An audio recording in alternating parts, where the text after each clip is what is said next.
Labrīt, dāmas un kungi. Pūkstens 10.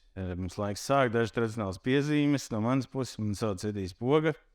Esmu Zēnāts advokāts, Biedrības Latvijas Tiesību institūts direktors. Biedrība Latvijas Tiesību institūts ir neatkarīga, nepolitiska, nevalstiska bezpeļņas apvienība, kur apvienošās personas kopīgām interesēm par Latvijas tiesībām un to tālāk attīstību. Institūts vienmēr un visur darbojas neatkarīgi un stāv ārpus politisko partiju vestās politikas. Institūta misija ir veicināt Latvijas Republikas kā demokrātiskas taisnības un tiesību valsts tālāk atjaunošanu, nostiprināšanu un attīstību.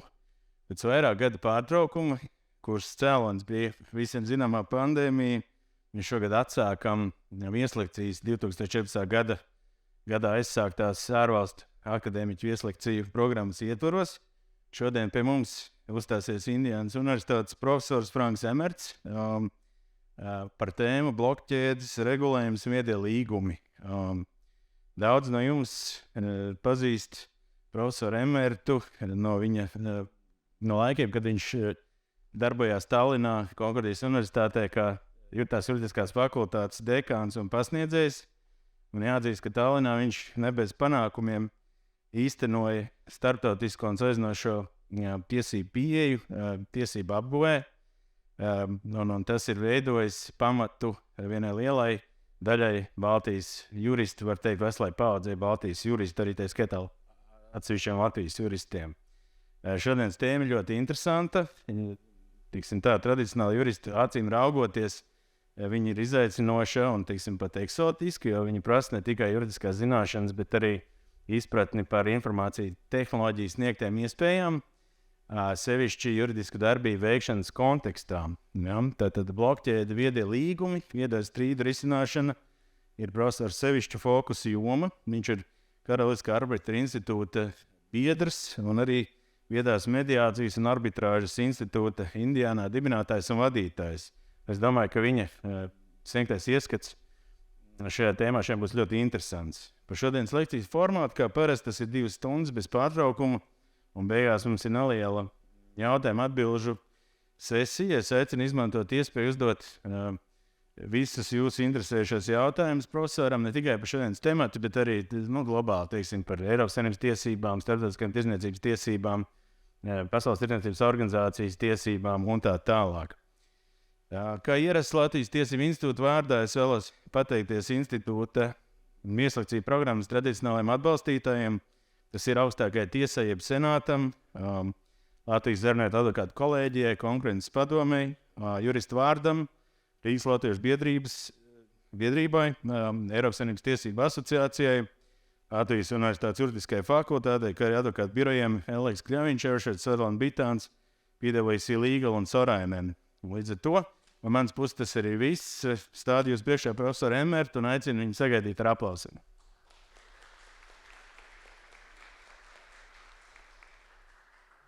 Thank you very much to Edis Poga and the Latvian Law Institute, and thank you for joining us here this morning. So what are we talking about today? 12 points. Number 1, a storm is coming, whether you like it or not. Number 2, we'll reflect a bit what is money. There was just a TV show in the US, a talk show, where they were making fun of cryptocurrencies, and the guests, they were all saying, this is not even money, this is all just a joke. I will show you that it is money, right? Then we'll talk about what is Bitcoin. We'll talk about how does Bitcoin work and what's the point of the exercise. We'll talk a little bit about other cryptocurrencies, because ultimately Bitcoin just it opened a door, but it's not the most interesting cryptocurrency. Then we'll talk about smart contracts, obviously, that's most interesting for us lawyers. We'll talk about strengths and weaknesses of the technology and the cryptocurrencies. And then, of course, what kind of regulation should we adopt in order to deal with the strengths and weaknesses? Who should be regulating and how? And then, how is that going so far? And just to take some of the excitement already away, it's not going well, right? And I always tell my students, hey, don't worry about finding jobs. We're lawyers, right? If there are no jobs, we make a few bad laws and there's going to be more fighting and more work for us. Hey, cryptocurrency is good example. We're really messing this one up. There's gonna be work for you, I guarantee it, right? What kind of problems are lawyers already seeing? And then we're gonna read a little bit the crystal ball into the future. Yeah, so blockchain and smart contracts are what we call disruptive technologies. Disruption means it's not just evolution. It's not just sort of slowly improving something. Disruption means it's actually going to destroy something and build something new. Electric cars, disruptive technology, right? We will soon have tens of thousands of gas stations around the world that will compete for selling French fries and Coca-Cola, right? Because they're not going to be selling a lot of gasoline anymore. And they're not happy about it, right? Unless they can retool themselves and set up these fast charging stations and maybe somehow survive this change, right? A friend of mine is the head legal counsel for a company that develops self-driving automobiles and trucks. That's scary stuff, right? Now they're driving trucks 200 miles across the highway between two American cities. Right now, they still have a driver in the truck who is basically watching, right? Not touching. They can drive 200 miles, the driver doesn't interfere. Next thing, they have applied for permits. There will be no driver in that truck anymore, right? I find that scary. That's going to be a disruptive technology. It's going to happen, right? And we'll talk about why, whether we like it or not. Right? So blockchain and cryptocurrencies are disruptive. They're changing the way we use the internet. They're changing the way we interact with each other. And what they're disrupting is they're cutting out intermediaries. And intermediaries are the banks, financial institutions, and the lawyers, right? So the lawyers that do the traditional stuff, bye-bye, right? A lot of that work is just going to disappear. And I'll explain how and why. And then there's going to be new legal problems, right? That's what we are going to deal with. So early investors, I got invited to advise a cryptocurrency company in 2017. Back in the day, we were saying that anybody with a nice website could raise a few double-digit, maybe triple-digit millions from investors in the ICO craze. Right? So you have a nice proposal, you make a beautiful website, and you go around and sell coins and tokens to investors around the world. There were companies that raised $1 billion like that. $1 billion is still a lot of money, right? Well, we came to the market just after it crashed, right? Which means nobody was investing when we were ready with our ICO. But in the meantime, every month, business is spending about $1.5 billion on developing business applications with blockchain and cryptocurrency technology. Every month for the last 5 years. If you're spending that kind of money every month over an extended period of time, you're buying something, right? This is not just toy money, speculation or whatever. Business applications. I'll show you some. In the meantime, the technology is reasonably well understood, but most people don't really deal with that, right? I always say, do you really know how this works? Technically speaking, does anybody? I don't. Well, can we use 55 apps on this telephone, right? Of course we can, right? It's not difficult. Same thing is going to happen here. None of us in this room, and I want to almost bet on it, is going to really understand how blockchain works. And yet we're going to use the apps as if we were growing up with them, right? Normal. Becomes normal part. Who wants to be without a smartphone? I mean, that's the first thing you do in the morning, right? Before you even say good morning to the person next to you, right? And it's the last thing you do in the evening and in between. We live with these devices. Blockchain is going to be just as normal. You're going to go online, it's going to be blockchain. And we don't have to understand the technology. But there's a problem. As lawyers, sometimes we do, right? And there will be a point where you're going to hire an expert who's going to look at the code to determine whether there's a mistake in the code or whether it's the fault of the person who put their data in and now lost money or whatever. There's a difference, right? There is a guy named Tony Sieber who said, whenever a technology improves the quality of something by a factor of 10, or reduces the cost of that thing by a factor of 10, it's going to be disruptive. And what this guy did, he looked at the last 2,000 years of human history where we have reasonably good reports, and he said every time something came out that was 10 times better, it was disruptive. It wasn't evolutionary, right? It wasn't iPhone 12 to iPhone 13 style. It was a flip phone Nokia, you know, the things in the museum that you could tick, tick, tick, tick, hello, right? To smartphone. That's disruptive technology because that's factor 10 or more better. Right? The security on the internet is going to be improved by a factor 100.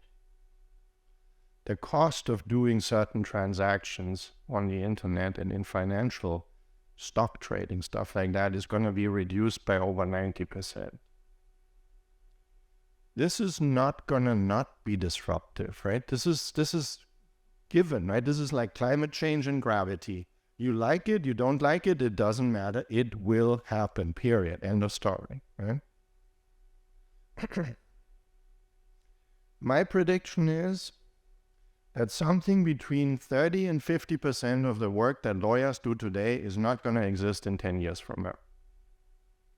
And I have consistently, over the last 30 years, underestimated artificial intelligence. It has every single time happened more rapidly and more widely. So if I say 10 years, that's pessimistic approach, right? When you're looking at AI. It's maybe optimistic from us trying to retool ourselves. Give you another example. You must have heard of ChatGPT. That's artificial intelligence, right? ChatGPT, what it does, it collects information. It has a huge database of everything that's available online. And you enter, you want a poem for the birthday of your partner. And you click a button and 3 seconds later you have a beautiful poem that is competing on the level of Shakespeare. Or you say, I need, a business contract for a rental agreement for an apartment. And you press a button and it'll take exactly the same 3 seconds to get you that contract. You're still going to read it as a lawyer, right? Because the system is not awesome yet. So what did we do? We're faculty, right? We're teaching. And of course, my exams, some of us present here may remember that, right? 24-hour take-home exam, right? The students, they can talk with each other if they want. They can look stuff up online. Right? So ChatGPT is a problem, right? My students, they don't need 24 hours for the exam anymore if they can get it in 3 minutes. But it's not them, right? I'm not grading the student. I'm actually grading a computer program. So it's not fair. So we're testing this stuff. We're basically taking old exams and saying, okay, ChatGPT, answer. And then we're grading each other. My colleagues, they give me an exam. How would you grade this? And I say, well, I looked at it. In my assessment, this would be a B. And then the colleague says, yeah, that was a ChatGPT exam. What they did now in Brazil, a law firm uploaded stuff on international commercial arbitration, international business, and then they did a moot court competition. And it's the VIS moot court. Some of you may have heard of this. It's an annual competition. The finals are in Vienna the week before Easter. It's just happened a couple of weeks ago. 350 teams from around the world, the best law schools, basically. So they did a round in Brazil with the winning team of Brazil, the whole country. They probably have about 40 teams in this competition, if not more. And the opposition was ChatGPT. So they hired 2 lawyers, 2 actors who are not lawyers, who didn't understand what they were doing. And ChatGPT produced the arguments and produced the answers to the questions of the panel, and the actors were just reading that. The panel wasn't sure who won that competition. This is live, right? They are asking a question. They have voice recognition in ChatGPT. ChatGPT gives the answer on the screen because it doesn't have a mouth yet. The actor reads the answer and the arbitrator says, okay, yeah, thank you, next question. 6 months ago, we thought, okay, it's going to get sort of a B minus. In the meantime, we're at A minus in an exam. Just to give you an illustration of what artificial intelligence does, Terminator movies, Skynet, right? What did they say? We switched it on and it started learning geometrically. This is a little bit like the story with the chessboard, right? Where you put 1 grain of rice on the first field, 2 on the second, 4, 8, 16. And it sounds like there's not going to be a lot of rice there until you realize that all the rice in the world is not going to fill that chessboard. That's learning geometrically. That's what we are up against now. So let's talk about money. What is money? If you Google this, money has 3 functions. First, it's a medium of exchange. So it's payment transactions, right? And that means we don't have to barter trade, right? Because if I need new shoes, and I can sell legal services, I have to find a shoemaker who needs legal services. That might be complicated. So I sell my legal services here for money and I take the money to buy shoes there, right? So medium of exchange facilitating enormously what we're doing. Second, store of value. We want to have money to keep it for a while, right? Maybe we get paid on the first of the month, but we still have to have money at the end of the month. That sounds so simple. If you're in Venezuela and you have 2,000% inflation per year, you are not interested in holding your Venezuelan money until the end of the month because it has lost 25% of its value, if not more. Right? So you want to know that what you have, your life savings or whatever, what you save for your college education for your kids or whatever it is, right? That it's still going to be there when you need it. Well, minus, I don't know, 1-point-something% inflation. And so we want some kind of certainty. Money is going to keep its value. Number 3, it's a measurement unit. It gives us an idea what stuff costs, what stuff is worth. And of course, now we could have a philosophical debate about capitalism and does it sufficiently value work over, assets, stocks, whatever, real estate. That's a different subject. But we can go out there into a store and we can compare prices. How much is this suit, for example, versus that one? Or is a Rolex watch more expensive than a Casio watch? Or, can I afford a new iPhone? A measure of account, right? It tells us what stuff is worth compared to each other. Is my house more expensive than my neighbor's? Or is this new house one that I can afford if I sell my house and put some extra loans in it? We measure everything in money. And we need that, right? Because if we don't have that measure, we can't compare stuff anymore. We don't know, can I afford this? Or how many hours do I have to work to buy this or that? Or what do I have to sell in order to get something else? So those are the 3 functions of money. Now let's see. In every one of those, I don't know whether I realized, it says it has to be commonly accepted as a store of value. Commonly accepted as a measure of assets, right? Accounts. And if it's commonly accepted, you can turn anything into money.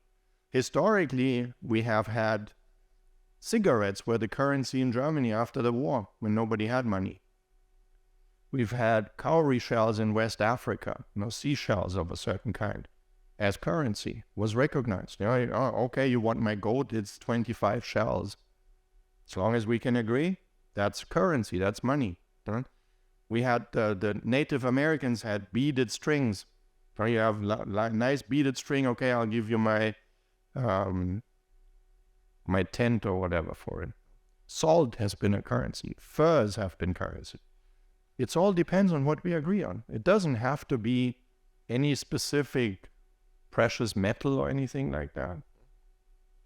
And if you think about it, before crypto, you all started doing online banking. I remember I was impressed when I first came to Estonia in 1998. I could pay my parking with my phone.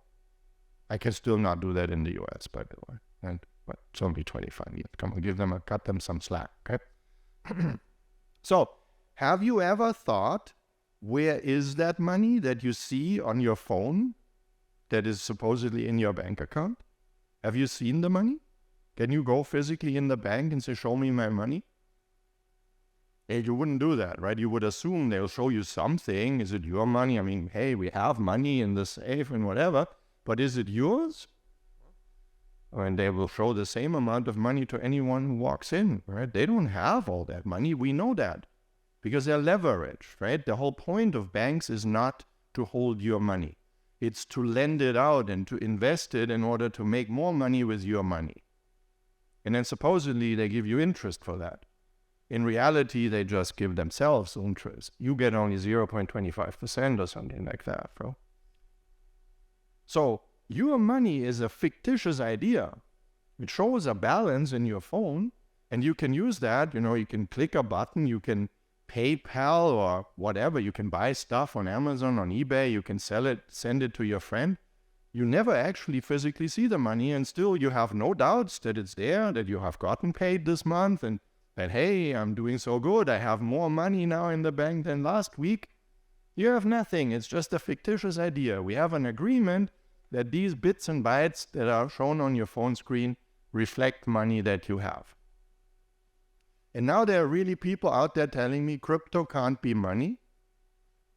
Interesting, right?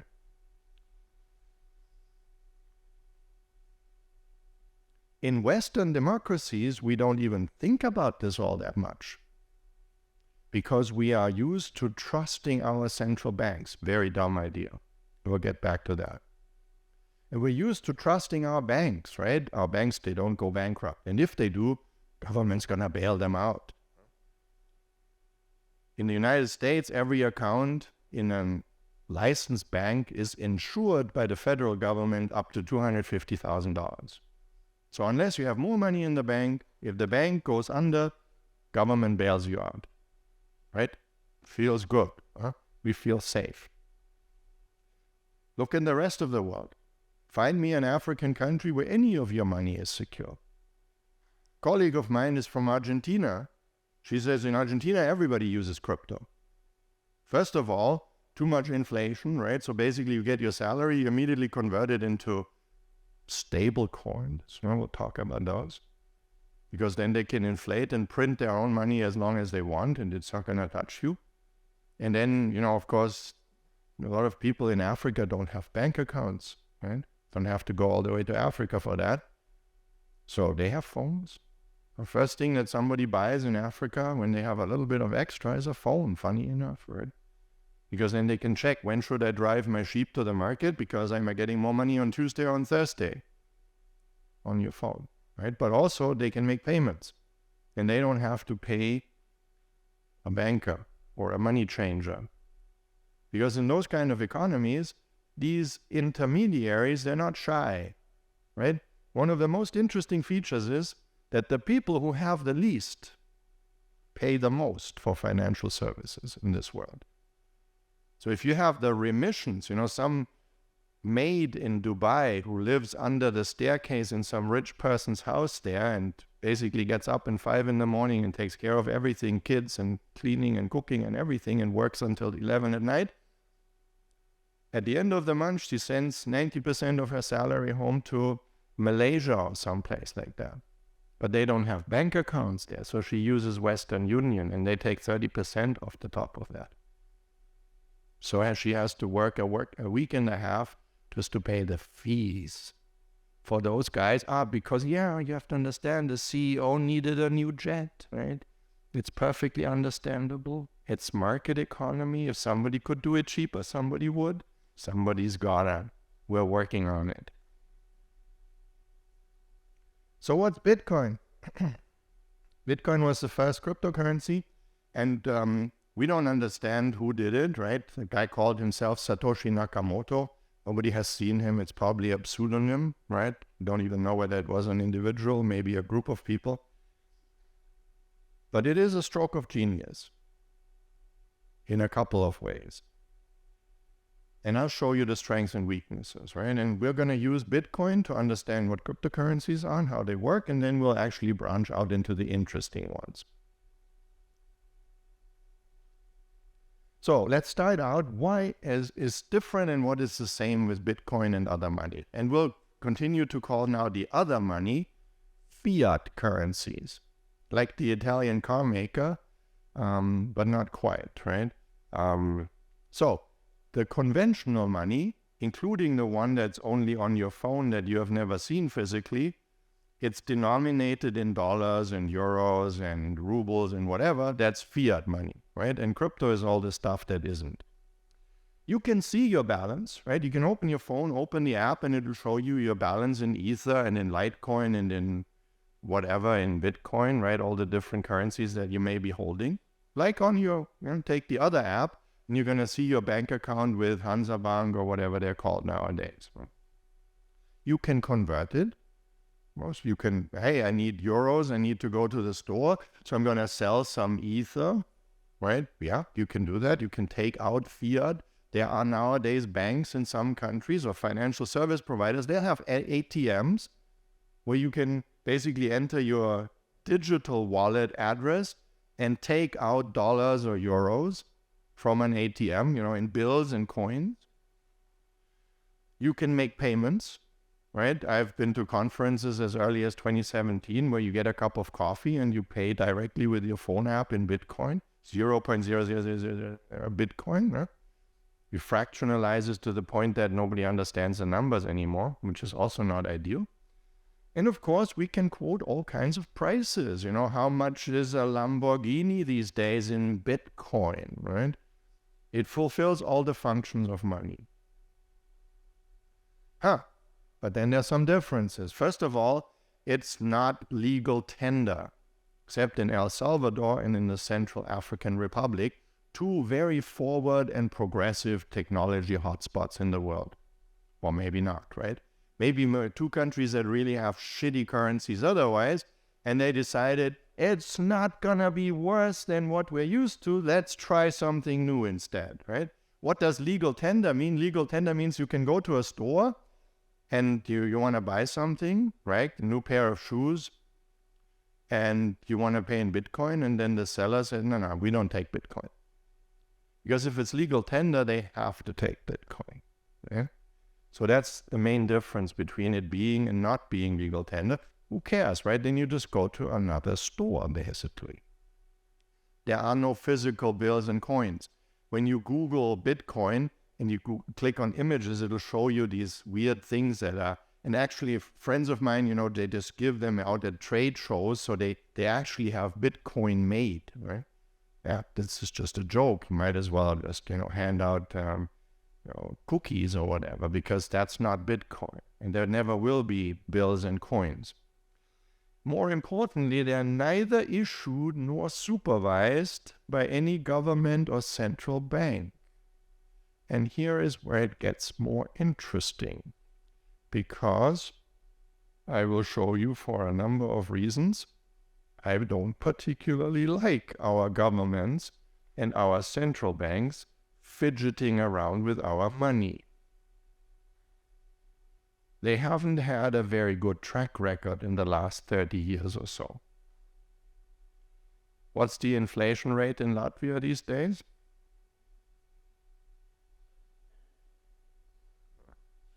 20%? You know who does that for you? So what's the inflation rate in Bitcoin? Now be careful with your answer. There is no inflation rate in Bitcoin, but the price fluctuates wildly, right? So we'll have to think about that too, right? Bitcoin is actually illegal in some countries. Nowadays, China does not allow transactions in Bitcoin, but they're working very, very hard on a central bank digital coin. That's another problem. Why does China want their own cryptocurrency, but they don't want Bitcoin? Any ideas? Well, I'll show you. Yeah, it's not just sort of economic nationalism, it's worse, because I will show you that in cryptocurrencies we can track every single transaction forever, right? So any payment that I have made in crypto ever, or any transaction, I can find it online, you can find it online. All you need is my public key, which is kind of my bank account for my wallet, right? So you enter my public key on Etherscan or so, click search, and it'll show you every single transaction in or out that I have ever made with that public key.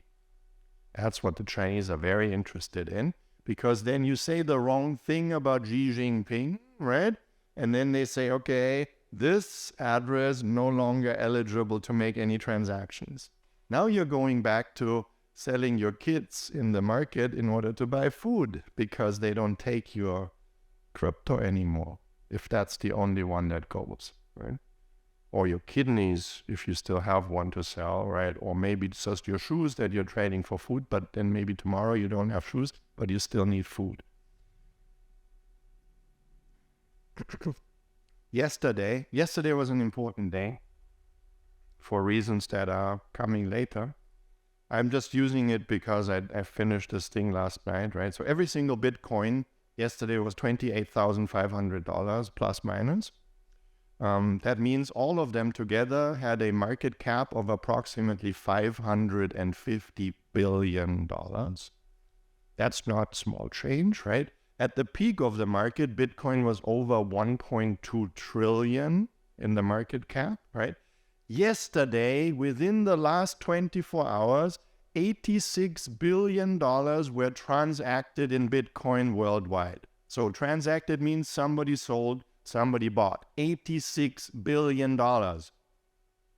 What's the annual budget of the Latvian government? Right? So we are not talking Mickey Mouse money here. Right? We're not talking a couple of idiots who created some fiction in computer games or something like that. You would not spend this kind of money on toys and games. Nobody would. Nobody is. Right? And that's just 40-something% of the market. So the overall market in crypto yesterday was about 1.2 trillion. That's the top valuation of all the crypto that is out there. That means somebody has paid 1.2 trillion to own all this stuff that's out there, or somebody would be willing to pay that, right? If I was going to sell my leftover Ethereum now, the price is on an app, right? I would say, do you want to buy? This is the price, and somebody would say yes. That's the transaction value, right? Over 100 million people around the world hold Bitcoin right now, and there's over 1 billion wallets. So about 1 in 10 persons in the world is using cryptocurrencies, and about 1 in 10 of those that are using are actually holding Bitcoin. I don't. I'm not speculating in crypto, and I was saying before, I have 5 kids. I don't have money to buy Bitcoin, right? But if I had money, maybe I would, right? If I had money left over. Because Bitcoin is mostly interesting if you have investment opportunities. Because if you look at it, you say, okay, good price now. If I buy it today, maybe it's going to go up. I can get more money for it tomorrow. If you bought Bitcoin when it first started trading in July 2010, let's say you spent $1,000. Well, there's plenty of people who say, $1,000, I'll take my chances. I'll put $1,000 in Bitcoin in July 2010. Yesterday, that would have been about $3 billion. At the peak of the market, about 8.5 billion. That was the peaks, September, October 2020 or something like that. And of course, everybody sitting on a stash of Bitcoin is hoping that it's going to go further up, right? Retirement funds. How many countries in the world give you a decent retirement fund? So that when you, at the age of, 65, 66, 67, whenever it is, you don't want to or you cannot work anymore, you basically live off your savings. Would I want to live off my civil servant professor's retirement fund in Latvia? Maybe not, right? In the US, maybe a little bit more, right? As long as, the right kind of people are sitting in Washington, where they're constantly talking about clipping Social Security and whatever, right? Now, if I have my investment in Bitcoin, they can do whatever they want, right? Now, we are talking European Union and United States. Let's go to retirement accounts in Egypt. My wife is from Egypt. Her parents had a nice stash of money saved up for their retirement, and then the exchange rate went from 5-1 to 50-1. Now, I thought we actually have money in Egypt. I married rich, right? Turns out, hey, we have money in Egypt. It's just worthless anywhere else in the world. And prices in Egypt, you think 20% inflation is a problem? How about 50 or so, right? Store of money. So, how does Bitcoin actually work? And what's the whole point? Right? Problem is, when we are transacting significant amounts of money, we don't know all these people around us. You don't want to have to know people you do business with or people who hold your wallets, your accounts. We call that a trustless environment. If you still trust your banks, good luck with that one, right? Do you trust your governments?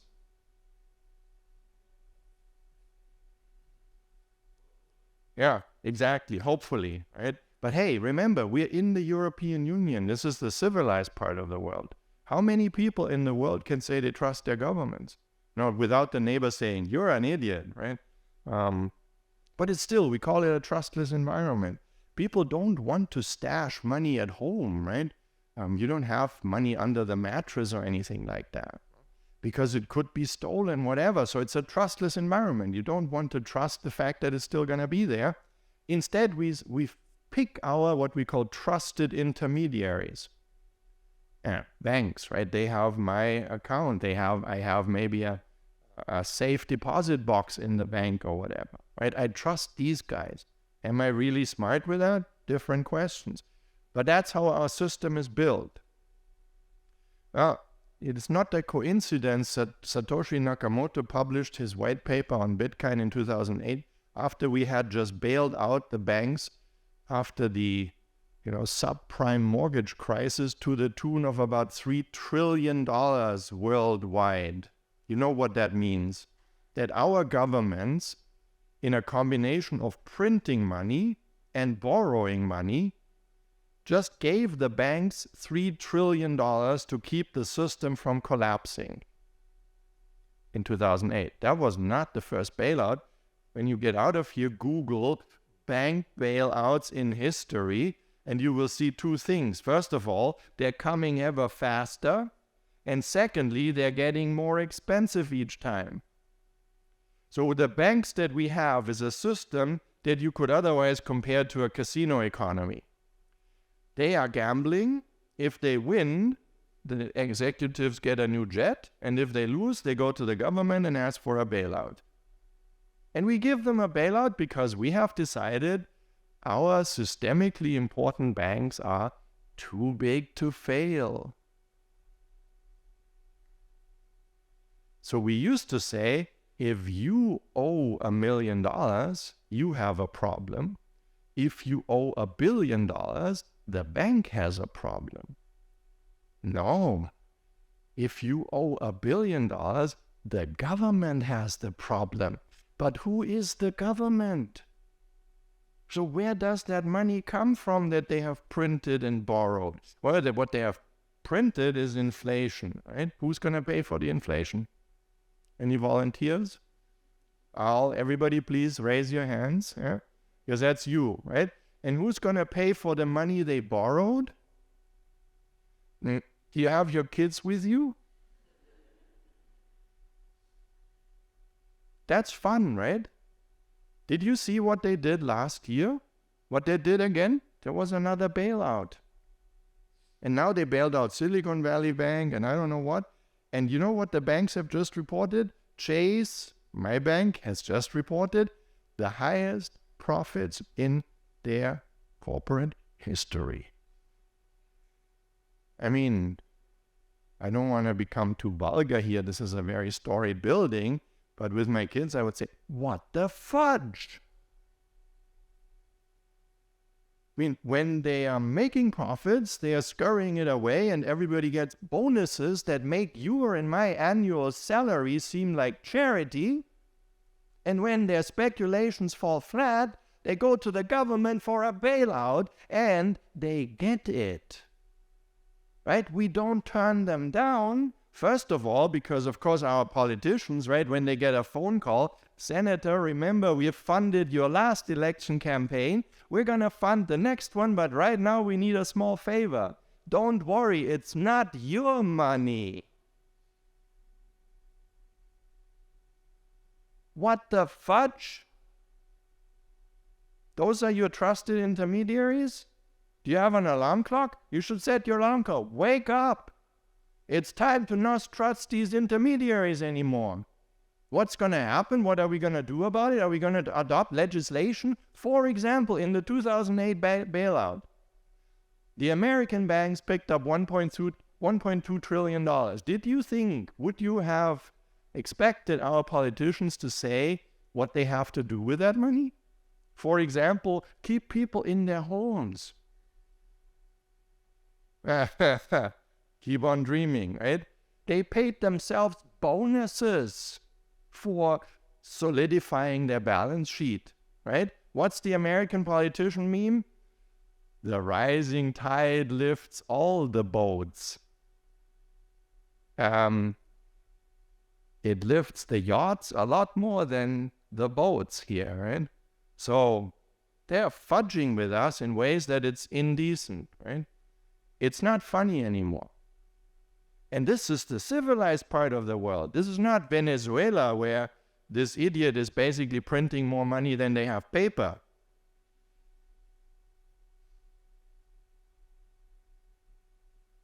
So we have a problem with our trusted intermediaries. We're just trying to ignore it because it's a scary thought, right? Well, now Satoshi Nakamoto says, well, we go back to our good old library catalogs, right? Because distributed ledger technology, that's a ledger. There's a ledger for you. You may still find one in the basement across the street in the law faculty here. Library catalogs obviously have some weaknesses. First of all, they're in one place, right? That means only a small number of people can consult them at any one time, and only during the opening hours of the library. And if you take out a card and not put it in the right spot again, then chances are nobody's ever going to find that card anymore. If you drop the whole drawer on the floor, the librarian is going to test whether the windows can be opened. Because she wants to jump out. She has to refigure that whole drawer. And once entries are falsified in there, well, either because somebody thinks it's funny or somebody's an idiot, the whole system is compromised, right? So we only let professional librarians make entries in those cards. And that makes the whole catalog pretty useless, right? Okay, so we put it on computers, the whole thing, right? You probably remember this, right? I'm not the only one who was old enough to remember these computer screens where you could search your library catalog. You could do full text searches. Wow, mind-blowing. And everybody could do it as long as they were somehow plugged into the internet. You didn't have to wait in line. And if, hey, your terminal falls down, that doesn't hurt the database at all. It doesn't get mixed up, right? But if somebody makes wrong entries, it still compromises the system, right? Check a typing error. You're never going to find an author if the name is misspelled. Computer just says not found. Yeah. So we only let the professionals make the entries in the database. Yeah. Now, if it's just a library catalog, the incentive for people to falsify this or corrupt the entries is quite low, right? I mean, you have to be a weird kind of clown to do that. But if this is about money, right, your bank's accounts, your accounts in your bank, there are several kinds of people who would think that it's funny to corrupt those, right? Primarily people who can try to channel those funds to their bank accounts, right? There's plenty of examples. In the old days, these people used to work at the bank. There was a fantastic little crime once reported where somebody was programming the bank computer and programmed it so that $1 was taken out of every account every month and put into his or her account, right? And of course, I mean, nobody goes to the bank and complains because it's $1 missing. You all think it's a rounding error, right? So this went on for years. And of course, there were tens of thousands of accounts, right? Every account, $1, and every month it adds up. They called it almost perfect crime. Now, it's not about $1, right? Because hackers can do much more than that. Ransomware, right? We were just told, one of our partners in Indiana, the other public university, their accounts were locked out by ransomware. They couldn't access their data anymore. They paid $5 million to regain access to their data, right? So we are talking real value here. How is North Korea funding an intercontinental missile program? They're not selling anything unless it's a couple of slaves. They have nothing, right? They can barely feed their people, and yet they spend hundreds of millions on weapons, right? That's all hacker money stolen from us around the world. So how can we change that? Now, the first thing is we string up these library cards into a chain. We link them all, right? Here you can see this. The first block on the left is the genesis block of a blockchain, like here the Bitcoin chain. And then every new block is connected with a cryptographic link to the previous one. Today, you can work your way back on the Bitcoin blockchain, and a new block is added to that chain every 10 minutes. So back to 2010, that's 13 years times every 10 minutes a new block. That's a lot of blocks, right? It is all publicly available online. You can check every single wallet address that ever made a transaction on the Bitcoin blockchain. It's 100% transparent, 100% public, and 100% permanent. It's not going to go anywhere, right? In 10 years, we're going to look at 23 years of transactions. We're not cutting it off. We're not filing it away. We're not putting it into a secret vault. We're not putting it where only the government or only some authority has access. And they're all connected. What this also means, if they're connected like this, and every block holds about 200 transactions, so transfers of funds from one wallet to another, if you wanted to falsify a transaction, like you are going to edit this as a hacker, right? You say, okay, I'm going to redirect money to me rather than to the person it was intended. You're going to have to edit one of these blocks, transactions that are recorded in a block. And that breaks the chain. And then everybody sees it. Everybody said, hey, something is wrong, right? The chain is corrupted. So you cannot get away with it. You cannot change. Let's make an example. I send you 10 Ether, and we find out, oh, wrong person. I didn't want to send it to you, I wanted to send it to you. The only way we can undo this is you send me 10 Ether back. There is no undoing the original transaction. We can just make a new transaction that basically neutralizes the first one. And if you say, hey, I'll keep them, that's it. I have no way of getting the money back. Unless, I can basically find lawyers to help me with that. I say this is unjust enrichment or something else. We're going to get to that. Right? So you cannot retroactively edit the chain. You have 10 minutes until the next block is added. That's the mining operation. Once the block is mined, game over. You're not going to edit it. Now let's say you could hack it, right? Here's how they are linked with these hash codes, right? You see that every next block has a hash including the previous one, right? They're all linked. You cannot break this chain. But more importantly, they are now saved on many, many servers around the world. So you can destroy a blockchain. You can break it. First of all, we would know it. Second, you could say, but now you don't know what the correct transaction was. And we would say, sure, we have copies. We're running the same thing in many computers. So you destroy one, have fun with it, doesn't hurt us at all. Or the server goes down because, there's no electricity in Kazakhstan. They run quite a lot of those servers there because it's cheap, right? Doesn't matter because we are not. Look, the first is a centralized model. Everything is centralized. That's what your bank is. If they hack your bank's computer, your money, good luck trying to prove that you had money in that account. The bank will say, sorry, we ransomware attack. We don't have the access to our information anymore. It's one reason why they tell you every month, probably, right, like me, don't you want to get all your account statements electronically only? Do they do that to you? Every month they're asking me, do you still need paper copies? And the default setting is always I accept electronic, because then they save the money for printing it and sending it to me. If I don't have paper, I have zero evidence. If I cannot log into my accounts anymore because their system crashed, basically my money is becoming a pipe dream, right? Central model. Second one is a decentralized model. Okay, now you have, 6, 7, 8 centralized, decentralized knots, right? But still, you could conceivably hack all of those or try to bring all of them down.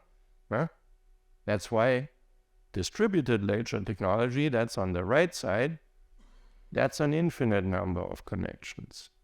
And every single one has the whole blockchain.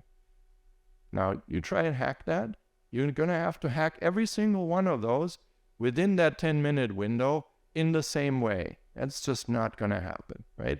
We have run these games. The NSA, that's the National Security Agency in the United States, that's the secret arm of the CIA. They have the big data computers.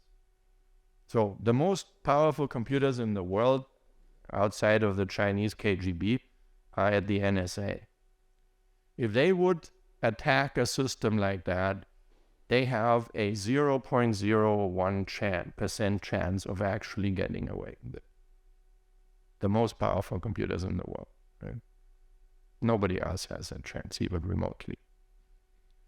So what it means is blockchain is continuously growing. It's a shared record-keeping system that is distributed. Each user has a copy of the whole thing, right? It's direct, peer-to-peer, you to me to you, right? We don't need an intermediary, a bank or an exchange or anything like that, or a broker or a clearinghouse. None of these are needed. All you need is an app on your phone. There's no centralized authority. There's no central bank issuing it or supervising it. Even the SEC, the Securities and Exchange Commission in the United States, has acknowledged that it's not controlled by anyone and therefore it's not a security because nobody issues it. It's only determined by an algorithm. Satoshi Nakamoto basically wrote the algorithm and we've been running with it since. We've come across a lot of weaknesses. Nothing is perfect the first time around, but it is what it is and nobody can change it. So the weaknesses of Bitcoin are baked into the model. They're not going anywhere, and that's a problem. The other cryptocurrency we'll get to in a minute is Ethereum, and that's governed by a foundation. They can actually sit down together around a table and say, hey, we have a problem, how are we going to fix it? And then they have a broad-based discussion, and then they announce it to their various operators and say, this is the proposal, would you agree to it? And if it's sufficiently supported, they can actually make changes. Right? Bitcoin cannot do that. It's purely mathematically determined. Yeah, I'm not going to bore you with the details. By the way, Mr. Boga already has this. I'll be happy to share it. It's anyways going up on my webpage, right? You don't have to read this, and you can't from the back anyways. You can study it at your discretion. So the internet is the lowest layer, right? And then we work up to the applications, the smart contracts that are on your app, on your phone. So that's what you're using. So there's multiple layers that we're building on top of the internet.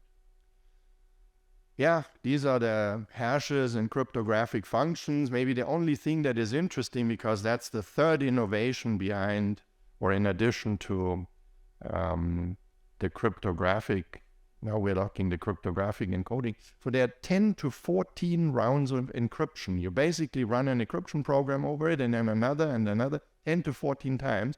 And what that does is this. So here you have, on the left side, the green side is the input. So the word fox would relate to this hash sum. Then the second input is the red fox runs across the ice, and that gives you on the right side a different hash sum. And the third one, the red fox walks across the ice. And you will see that there's not anything the same in the hash, right? So if you're trying to reverse engineer this, basically trying to figure out, hey, they're talking about a fox something, good luck with that, right? Even if the sentence is exactly the same, except for the word runs turns into walks, the hash is completely different. And that means, we are tying all the blocks together, we are distributing them on many servers, and we have this level of encryption This is permanent. This is secure. Nobody is going to steal your money. The only person who's going to compromise the security of your assets is you.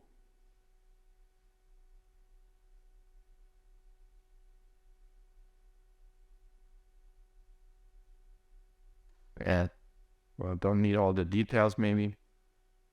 So we're not using trusted intermediaries. We're using maths instead.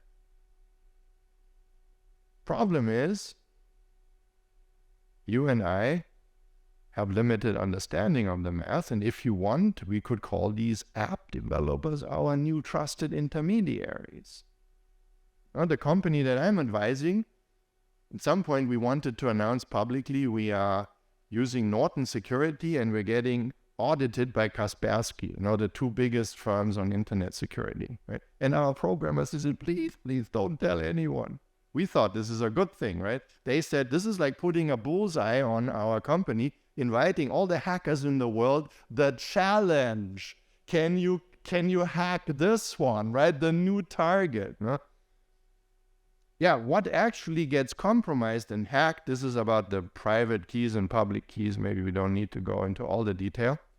And these are the pages, what they look like. And we'll come back to this one maybe in a second. So this is the mining operation. You see a transaction is initiated on the left between two parties. They want to transfer money. Then it's broadcast on the web, right? So basically to the miners, this is the transaction. Do you want to confirm it? Then they compete in confirming the next block. And the first one who confirms it with solving this mathematical puzzle gets a reward. And the reward is paid in Bitcoin. At the moment, the reward is 6.25 Bitcoin. As of today, that's about $175,000. That's what you get if you can discover the next block. Then it depends on, are you getting other people confirming it, right? Only the first one gets paid, the others confirm it, and the block is added. And then they compete for the next block.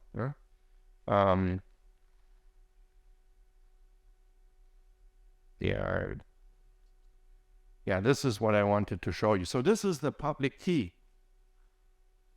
This is like a public ordinary. So this could be my account, my wallet. And it means that I have to enter this to give you my account number if you want to send me money. I don't remember this. Nobody can remember this, right? It's, 54 digits or something like that. Absolute garble. So what do? I have that saved on my computer and I go with my mouse, right? I highlight and then I make copy and paste. And that's what a hacker attacks, right? They are looking on my computer if they can somehow find access, right? Because I'm on some Wi-Fi system at Starbucks or whatever, or my password protection, my internet access is not safe. They're looking for these strings. If they find my public key, that doesn't hurt me. If they find a transaction key, that doesn't hurt me. That's the one that we saw maybe in this one here. These are from Etherscan, right? These are transaction keys. Here is the contract, and this is a refer. Actually, for all these are. And then down here, this is a transaction has. And then this is a prop. So this is a public. Here is the number about the previous date of the swap. So that's what they're looking for. And if they, in addition, find my private key, I'm screwed. Because my private key is like my password to my digital wallet. So my public key is the account number. I give it to you, right? You can look me up. You can look at every single transaction. Once you know my public key, maybe you are working for the tax authorities, right? All they need is my public key. They can look up every single transaction that I have ever made with that key, with that wallet. All the way back to basically Genesis codes, right? But the private key determines being able to make transactions out of the wallet. So if anybody hacks my private key or finds it, my piece of paper where I've written that down in my wallet, whatever, that's it, game over, right?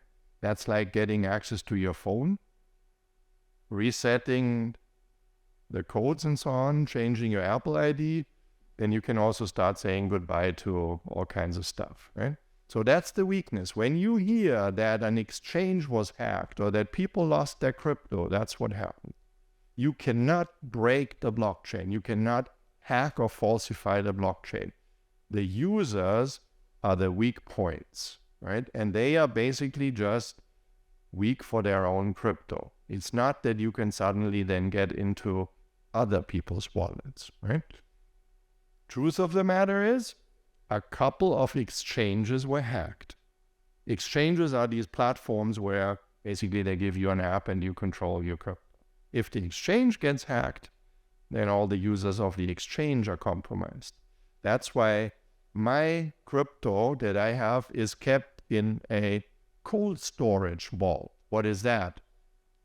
Well, it's basically a thumb drive that I have to stick into the computer, enter my password, and then I can access that thumb drive. If I put my crypto in there, sounds crazy, right?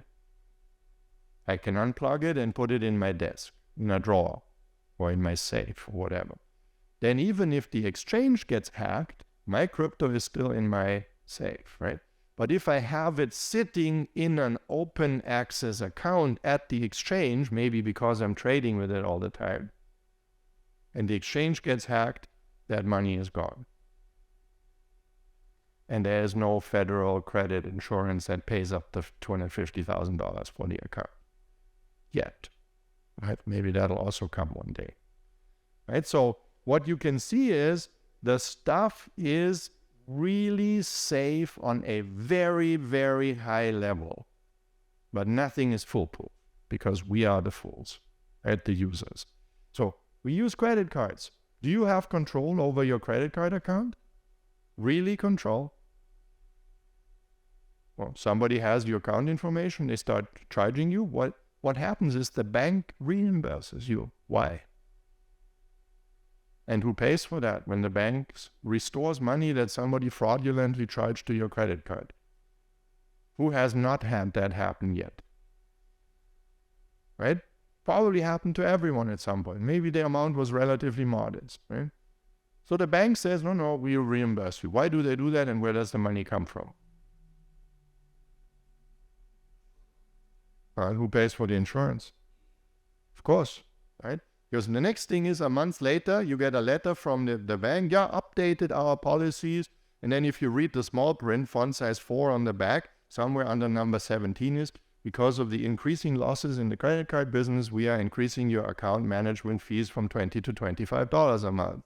And they do that for 150,000 accounts every month, and that's where the money comes from. So you're paying for it, right? But why do they reimburse you in the first place? Why don't they just say, tough luck? Well, They want to keep the trust in the system. Because if too many people are compromised, they will say, credit cards, you can't do that anymore. You always have trouble there. You wouldn't do it, right? So it's self-interest, and it's not their money.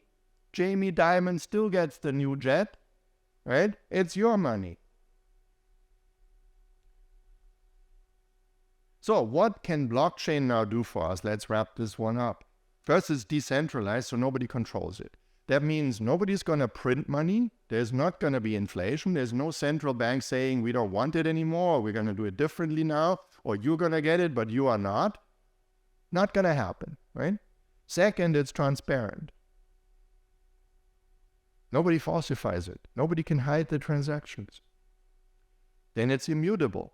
It's never going anywhere, right? The blockchain is transparent. It's there. You can see it. You don't have to do that. I promise I'll give it to you. Oh, okay. Yeah. Then it's redundant, right? It's saved in many different servers. So you're not going to worry that if the system goes down somewhere, you're going to lose your data. It's cryptographically encoded. So that means it's secure unless you lose your private key. It's globally accessible anywhere in the world, right? You travel, you don't have to beg the bank, to let you in. I have that all the time. I'm trying to log in, and then it tells me, from this location, we have to do special security. Half the time I can't access my stuff when I'm somewhere else. No, not the problem here. It's fast. It's direct. We're cutting out any middleman. You're going to pay somewhere, you don't have to ask anybody. No bank, no broker, no anything in the middle. And then it gets interesting because now we're going to build virtual machines as smart contracts on the blockchain. And then it has this evidentiary function, right? Because it's permanent. So there's a couple of business applications that we can do with that. This system is actually a lot more transparent than the conventional. You know, the banks are telling us there's big problems with money laundering and terrorism financing and organized crime in crypto. You know that the factor, what we have on organized crime and money laundering and so on, in conventional currencies is about 10 times more. Why are they telling us that? Because they don't want to be disrupted quite yet. This is traceable. Now, can you work around that if you're a criminal? Yes, maybe, but not easily, right? And the way you do it, you just have to open many wallets. Now, if the people who enable you to open a wallet would do their job that they're legally required to do, and that means KYC and AML. KYC is know your customer, right? So that they know you have to show them your passport or whatever. They take a picture so that it's actually you, right? But then comes AI and, face manipulation and so on, and somebody falsifies the document, because you're not going to a physical bank to open an account, right? You're doing it online. And if they falsify the documents nicely enough, you can probably open the one or the other wallet that is not you and use that to do transactions. But I promise you, fact that 10 times more money gets scurried away in offshore banking jurisdictions like the Cayman Islands and the British Virgin Islands and all those beautiful places, where how much money is parked there? Estimates, Google it, $30 trillion that are hiding from tax authorities and others.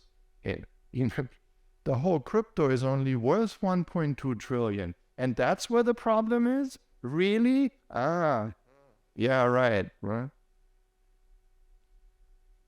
So what can we do? We can generate money, we can transfer money, and the government doesn't control it. And that's why they don't like it. Other cryptocurrencies. There are more than 23,000 out there. I created personally 2. One for a friend. His wife's an artist. She has her own currency. She can give it to, she's a musician. She can give it to at concerts. There's airdrops. Have you heard what an airdrop is? Everybody walking into the concert venue with an iPhone gets 500 or whatever of her currency. They can use that for buying merch or for backstage access or stuff like that. It's a fun project, right? It's never going to be valuable or anything, but it's a cool way of marketing. Takes couple of days to program. Well, I didn't program it, but I helped the guys and so on, got everyone together. So you can do with cryptocurrency pretty much whatever you want. Give you an empty canvas and a set of paints and brushes. Play. Go have fun, right? Utility tokens. So you're buying from a company their tokens, their money, and the only place where you can use it is that company by buying their stuff, their goods and services. For example, activating legal contracts. So you want a rental agreement? Okay. Enter your information, upload 10 or 20 or 100 of the tokens of that company, and get an AI-generated rental agreement. Then non-fungible tokens. Funkiest thing. Art encoded in crypto. So you are now, they're art collectors. They don't have paintings on the walls. They have paintings on the computer. And they pay money for that. Have you heard of Beeple, the first 5,000 days? 5,000 tiny little images in one big one together. Somebody paid $58 million for that. That's not even the highest grossing NFT. There was one that sold for $96 million. Somebody paid $96 million for a piece of computer code that represents a piece of art. I would still prefer the actual Picasso, but hey, it's a free country, right? You should do more talking and I should do less. Then there's stablecoins. What is stablecoins? Stablecoins are pegged to a fiat currency. That means they don't change in value. That's actually very smart. provided you have the right kind of fiat currency to peg it to, like the euro or the dollar. But there are many uses for that. For example, in the United States, probably as well here, cryptocurrencies are considered assets, and if they appreciate in value, you pay tax. So if you buy Bitcoin at 10,000, you sell it at 20,000, you're going to pay tax, $10,000 capital gains on every Bitcoin that you found. But if you then want to buy other, let's say you want to buy Ether, maybe a little bit later, or you go back into Bitcoin after, they went down and are going up again, you don't want to pay tax. So you're not converting it to fiat, you're converting it to stable coin, keep it parked there until you want to go back into Bitcoin, and you have avoided the taxable transaction. Perfectly legal. Business transaction. You pay for the machine now, or you make a price.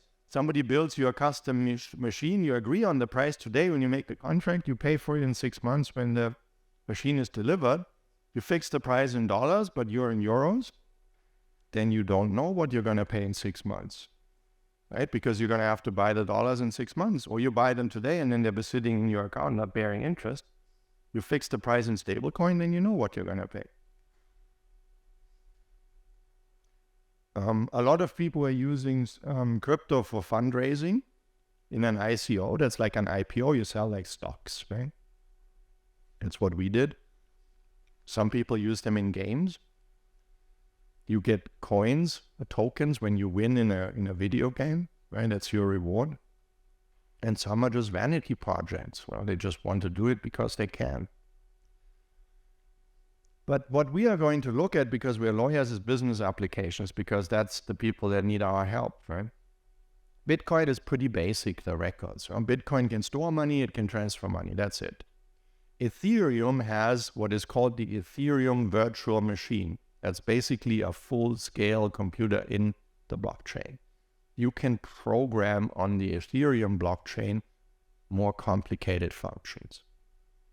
We call them if-then programs. If something happens, then something is released. For example, you have a shipping container. The goods are going from China to the European Union. The Europeans don't want to pay for the Chinese goods until they're here. The Chinese are not sure that they trust us, so they don't want to wait until we say, we got the stuff, thank you.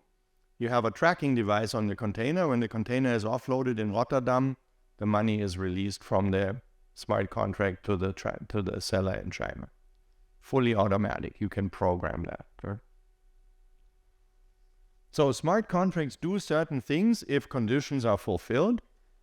Some of these things are instantly done, right? If I'm paying for coffee with my phone app in Bitcoin, some of them happen in the future, right? That's the machine kind of example. Smart contracts can actually hold value. You can't do that in a paper contract. When you make, as lawyers, you make a contract, well, you could take your stapler and staple some dollar or euro bills to the contract, but that would be really weird, right? So the functionality of having an if-then function and, putting many if-then functions in one contract together and locking the money into the contract. Pretty much what this means is the buyer uploads the funds when they make the contract, but the funds are not released to the seller until these conditions are met and the machine has shipped or delivered 6 months later. But the seller doesn't have to worry that the buyer may not have money in 6 months or may not want this machine in 6 months anymore. The conditions are neutral. Machine gets delivered, funds get released. Machine doesn't get delivered by a certain deadline, funds get returned to the buyer automatically, programmed into the smart contract. Now, you're lawyers, you want to know how that works in practice, right? It's an app. So you say, I need a sales contract. You pick from a menu. And it opens these, it's an artificial intelligence system, right? It asks you for answers, your name, the other side's name, addresses, what are you selling, how much, what price, who pays the taxes, who pays the shipping, when is it going to be delivered, how is it going to be delivered. And every time you fill in one field, AI means it adjusts the other fields. For example, it asks you, are you going to have a warranty on this product? If you say yes versus no, you get different questions further down. You'll have to make a choice of law. Which law do you want to apply? Do you want arbitration? Do you want litigation? It adjusts the contract, because certain things you can do in arbitration you can't do in litigation. That's an AI system. We are working on that. We have been working on that for a while. If we had more money, we could be working faster on it. If we're not getting it done first, somebody else will get it done. It will be done. People are spending billions on those systems, right? So your legal contracts, you're going to in the future pick from a menu. If it's in any way standardized, real estate purchase, real estate rental, buying, leasing a car, setting up an intellectual property license, filing a patent, trademark application, all of this kind of stuff will be on the menu, right? We will start with 2 or 3 contracts. And then every month, there will be a new contract popping up again. And the providers who are the fastest with the most contract and the best contracts are going to win the race. So you fill in all the information. The other side sees it, right? They look at it. And as soon as you have an agreement, now all you have to do is you upload the tokens or coins to activate the contract. There's no electronic signature required. Right? If the parties agree and then they upload the money to activate the contract, you have a contract. Now go to a court, to a judge, and try to enforce that. Right? We're going to be working on that. So, I have always said the way we are still going to be relevant is, number one, with more complicated contracts that are not standardized. Because nobody's going to program those, because the program is really, really hard. Costs a lot of money and time. For a while. In 10, 15 years, and remember, I'm always too optimistic, right? Or too pessimistic, depending on how you want to see it. The AI is going to do that program. And then we are really in trouble. So, stuff like place and time of delivery, warranties, choice of law, choice of forum and dispute settlement. This is where your advice is still going to be relevant, right? You're going to enter this into the contract, but you're hovering over this field in the contract with a mouse, and some window opens and tells you what this means and what you have to pay attention to. And the AI adjusts your subsequent questions, so don't count your blessings yet. But of course, for the time being, we're going to want to print out a version, right? You activate the smart contract and then you click print and you put your electronic signatures on that as well, so that when you show the judge the thing, you don't have to show the judge a phone app, right? You can say, we also have a paper copy, by the way, right? Can you please enforce that, sir? Now, what are business applications? Well, we already talked about international money transfer. We just send money from one place to another. Many people unbanked, Western Union being expensive. There are apps that do this. They don't have to use crypto, but they can, right? And increasingly, we are able to use crypto for these. And sometimes it's still difficult for them in Bangladesh or whatever to then get local fiat out of it, but they don't even want to. They're going to go to the market and they're going to show their phone app, and the vendor there is happy to accept Ether instead of rupees or whatever it is, right? Record keeping. De Beers is putting a code on every diamond. Microscopic. It's a number engraved in the diamond, so it's traceable. It tells us where this diamond was mined and when. Why? Because they want to distinguish their diamonds from conflict diamonds that were made with child labor in some war zone and illegally marketed, or the stolen diamonds, right? That's secured on the blockchain, because you can't hack that and you can log into it from anywhere in the world and nobody can falsify those entries. Art is being secured like that. You can secure your art ownership. You can have a tracing of ownership of valuables, antiques, whatever it is that you can identify. You can show when you bought it, from whom, and to whom you sold it, and when. So you're going to have that traceable grid. You know how much problems we have with pharmaceuticals being tinkered with? They're now securing those on the blockchain to show that all the ingredients, that the Chinese are not mixing some stuff in there that isn't even tested and approved. in order to save money, but that everything is traceable and publicly accessible. This is happening today. You can do that. You don't have to wait for it. We already have companies that offer loans.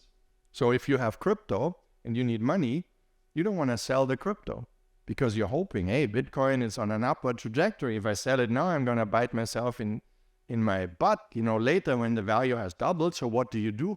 You borrow against your crypto, which also has the advantage it's not a taxable transaction. When your phone came out, your smartphone, how many apps did you have on the first version of your iPhone or whatever? 2 handful, right? In the meantime, 50? And that means the other 50, you just basically not putting them regularly. And there's 500 more that you would be interested in. Everything we do like this is going to get an idea into somebody else's mind and they're going to develop some other application with it. We already talked about these export-import transactions. I just show you a couple of pictures because we're actually running slow on time here. So this is what it traditionally looks like. You have a seller on the left, you have a buyer on the right, you have the seller's bank, the buyer's bank. They have to issue these letters of credit. There's the law firm in the middle, or the insurance company, and then the shipping company that's going to ship the stuff from one to the other. Actually, the transactions look like this. These are all the different legal transactions that you need in order to just get something from one country to another for money. 26 different transactions. And every one of those, somebody is skimming fees off the whole thing. Well, what do we do now? We cut out the middleman. Your contract is created with artificial intelligence. You're just filling in the data. Your money is transferred directly. And the arrival of the stuff is confirmed with an IoT device that is installed on your container. So it looks like this. You have the basic agreement between the seller and the buyer. They go on the platform, use the AI to make the contract, upload the funds, give the container to the shipping container, to the shipping company. Once the container passes through customs, the funds are released. 2 banks are cut out, the lawyer and the insurance company. Bye-bye. How much money can you save like this? We have estimates. Double-digit billions per month can be saved like this. That's why people are spending $1.5 billion developing these applications. Because the long-term benefit, remember what we said, disruption. If you can improve something or cut the cost by a factor of 10, it's going to happen. Here is another example. What are the strengths and weaknesses? We've talked about some of it. The blockchain is secure, but you are not, and I am not. We make mistakes, right? We forget our passwords. We click on reset password, and that may be something that is not from the original website. I mean, you know the drill, right? Public keys are traceable, but I can open more wallets. And if I open them in some offshore jurisdiction where they're not complying with KYC and AML, the traceability gets compromised. There's a very interesting case. A couple of hackers were attacking an exchange, basically the functionality of a bank in the US, and they stole about $15 million in crypto. So they diverted it from an account, a wallet of the exchange, to their own wallet. But they couldn't take the money out because the police was watching it. Because it's all transparent on the blockchain. So the joke was, for 7 years, the money was sitting in that wallet. And basically the interview, when they finally resolved it, they said it's like they parked the getaway car in front of the bank with the money loaded in the car, right? The police is looking at the car and waiting for somebody to try and get the car and the money. After 7 years, the hackers tried to redirect the funds to another wallet and were instantly arrested. Should have been a bit more sophisticated with shell companies and more wallets, right? It's doable. I'm not saying it cannot be done, okay? Yeah, now comes the big problem of Bitcoin. You've heard of this, electricity consumption, right? So the mining transaction secures the authenticity of the blockchain. So the miners have to solve complicated math problems, and the first one who solves one gets to confirm the next block. And in fact, they're very complicated, so you need specialized computers, ASICs, application-specific interfaces for blockchain mining, right? It's not going to be Bitcoin mining. Ethereum is a different computer. Litecoin, a different computer, application-specific, right? And they're running day and night.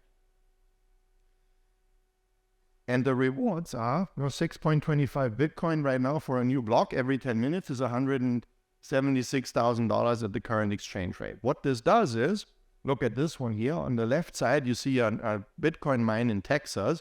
They look like large chicken farms or something like that. On the outside, on the inside, they look like that.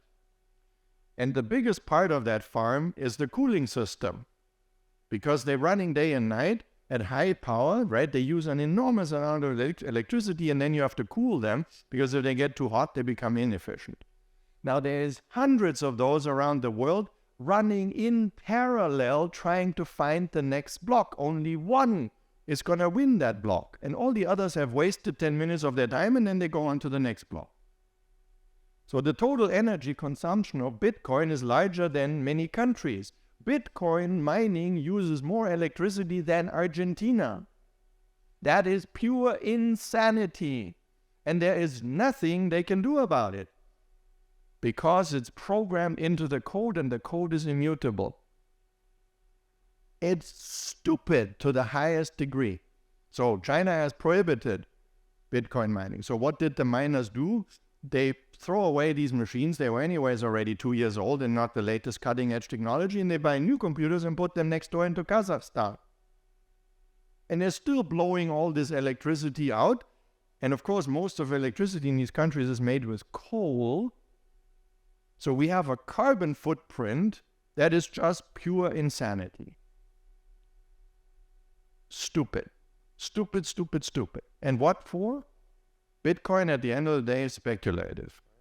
You could do more with it, but that's ultimately what it is. Everybody hoping that the exchange rate is going up. Ethereum had the same mining system. And then when the criticism became too loud, they switched from a proof of work, that's this, to a proof of stake, and cut their electricity consumption by 97%. Problem solved. Right? It's doable, but not in Bitcoin, because it's programmed and can't be changed. Now, scalability and cost. Imagine you're in a supermarket in the checkout line, and your transaction, you want to pay with Ether, and it takes 14 minutes right now because it's busy, and there are many people trying to get transaction confirmed. And then they show you the gas fees, which is the processing fees, $17, because it's right now busy. And then you're saying, what, for my milk and my bread and my yogurts and so on, I'm going to be standing now in the line here for 14 minutes and pay $17 in fees? I don't think so. The system has become too successful. So the throughput rate in blocks, how fast can you add the new block? In Ethereum, there's about 135 transactions in one block, so it's a bit smaller than Bitcoin, but they're getting confirmed faster. I don't remember the details, but the scalability is limited, right? You can't just add 10,000 more transactions every hour without getting these congestions. And when there's congestions, the time is delayed, and the gas fees goes up, because the miners basically say, I'll take my share now because, hey, the demand is great. They have to still resolve that, right? It's not tenable that you have to wait 15 minutes and you pay a lot in gas fees. The fees have to come down to pennies and the time to seconds. Other than that, and permanently, reliably, right? Maybe at 4 o'clock in the morning, it's easy because there are not a lot of people doing transactions, but maybe at 5 in the afternoon when I need to check out of my store or whatever, it's not good. That's not sustainable. But Ethereum can fix this kind of stuff because they have that foundation. They can sit down and work on it. Yeah, cross-platform integration is the next problem that we still have. And those are these IoT devices, that travel with your container. IoT means internet connected device, right? That's a sensor, right? The containers, every shipping company has a GPS system on the container, so they know in the world where the container is right now, right? They're all traceable. So now they're adding a second sensor that links to the internet and says, this is the container has just passed through customs, for example. It was just loaded or offloaded from the ship. Right? You can do that with anything. You can trace whatever you want. But they have to agree on a common standard, and they don't, right? So we have half a dozen companies, Maersk, IBM, Lane Axis, and so on.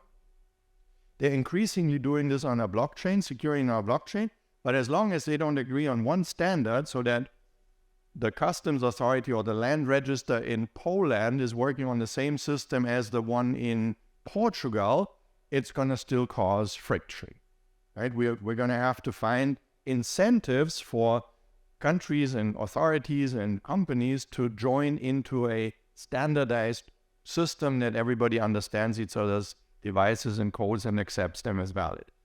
There's tens of thousands of providers, there's 200 countries around the world, and millions of IoT devices already out there. Gives you an idea of the magnitude of the problem. And then, of course, the legal problems, right? We have to harmonize the rules that apply for crypto traders, exchanges, and markets in crypto assets. Because if you are licensed in one country, you're not supposed to do business in another country if you're not licensed there. Well, that's going to be a problem. Do you want to get licensed in 200 countries? The SEC, that's the American Securities and Exchange Commission, has recently fined a company, although they were based out of Dubai and headquartered in London, operating out of Dubai, and they had excluded Americans from buying their tokens. But the SEC found one guy in Texas who had circumvented these rules and bought their crypto, and they said, you have sold securities in the United States and you're going to be fined for that. One person, right? So they arrogate themselves jurisdiction over this international company because one person in the United States managed with some VPN or whatever to buy these currency, right? This crypto. Now, if this is the approach, that's going to be a problem, right? Because then every single regulatory agency in the world is going to try and regulate the entire planet. And some, like the SEC, have pretty much leverage there. Yeah, legal recognition of smart contracts for enforcement in the courts. If you make a choice of arbitration, right, is that arbitration clause going to be valid and recognized everywhere? There are transactions where we have exclusive jurisdictions. For example, in real estate transactions, every single country, including Latvia, will say that the court where the real estate is located has exclusive jurisdiction to oversee the contract. Are we going to accept that smart contracts are going to choose arbitration instead? Because if you are going to litigate a smart contract in court, I've said this a couple of times publicly, I'll say it again, have fun explaining to the judge who is still struggling with two-factor authentication to get into his email how that blockchain thing works, right? Yeah, dispute settlement, right? So I started an arbitration institution a couple of years ago offering this kind of services. We just don't have money right now to scale it up. But I was recently also appointed to the AI task force, that's the artificial intelligence task force of the Silicon Valley Arbitration and Mediation Association. That's going to be interesting, right? Because they have resources and they are already recognized for having that kind of know-how. So I'll be learning, I'll be sharing with you and others what I'm learning there. But you could do arbitration very easily, and the goal has been to bring down the threshold to about $5,000. The ICC in Paris, the International Chamber of Commerce, doesn't accept cases under $250,000. For most institutions, we say rule of thumb under $50,000, don't do arbitration, it's not worth it. Just, cut the difference, split it in the middle and go home. We want to bring the threshold down to $5,000. So basically, you can do small claims in arbitration. And how do you do that? By uploading the funds, having an AI system preparing the decision, and an arbitrator just looking at it, pressing a green button or a red button, and then it's done. We'll see, right? Question of time.